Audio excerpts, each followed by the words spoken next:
Guys, আজকের এই get ready with me ভিডিওটা করার কোনো এনার্জি আমার কাছে ছিল না। তারপর আমার ফ্রেন্ড আমাকে এত পরিমাণে ফোর্স করছে যে না, তোর তো আজকে ভিডিও করতেই হবে। লাইক আমার ফোনে স্টোরেজ ছিল না, আমার কোনো আইডিয়া ছিল না যে আমি কেমন ধরনের ভিডিও করব। আর তার মধ্যে আমি নিয়ে গেছিলাম অনেকগুলো জামা, যেগুলো আমি শ্যুট করবো ভেবেছিলাম। বাট পরে যে ওখানে এত কাহিনী হয়ে যায় যে আমার ওই মন মানসিকতাই থাকে না যে না আমি কিছু করব। তো অনেক কাহিনীর পর আমরা ওখানে পৌঁছাতে পৌঁছাতে বেজে যায় 4টা।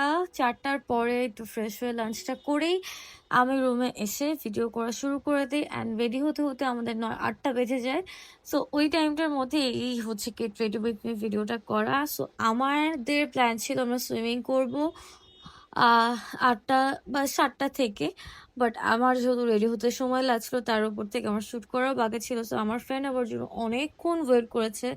মানে ও আমার জন্য যে পরিমাণে ওয়েট করছে, সবাই খাইতে চলে গেছে বাট ও যাচ্ছে না। আমি ওকে ঠেলেও পাঠাইতে পারতেছিলাম না। লাইক আমার আগে আমার একটা ফ্রেন্ড ছিল যে নিজেকে আমার খুব বেস্ট ফ্রেন্ড হিসেবে দাবি করতো সবার কাছে। সে আমাকে কক্সে যে 4 ঘন্টা 5 ঘন্টা রুমে একা রেখে চলে গেছে।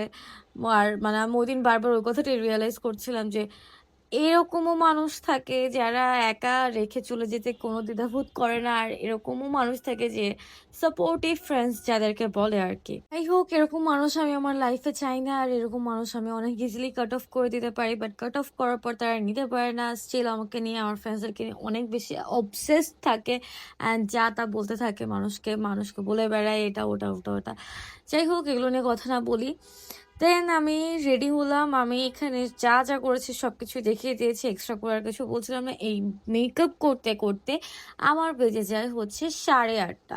তো 8:30 বেজে যাওয়ার পরে ততক্ষণ স্ন্যাক্স দিয়ে দেয় আমার সাথে যারা বাকি যারা ছিল, তারা সবাই অলরেডি স্ন্যাক্স খেয়ে ফেলে। আর লাস্ট যে আমি রোদকে বলি যে তুই যা প্লিজ, তুই থাকতে আমার আরো বেশি প্যারা লাগতেছে, আমি রেডি হয়ে আসতেছি, তুই খা, তারপর আমরা সুইমিংয়ে যাবো। সো এটা ছিল আমার ফাইনাল লুক। অ্যান্ড সবাই জানাবা কেমন লাগছিল। আর এই শাড়িটা কিন্তু তোমরা পেয়ে যাবে আমাদের পেজ আয়োজন কোল কর্নারে। আমি পেজটা মেনশন করে দেবো। শাড়িটা এত সুন্দর, এত সুন্দর, অনেক সুন্দর লাগছিল, যদিও রাত হয়ে গেছিল।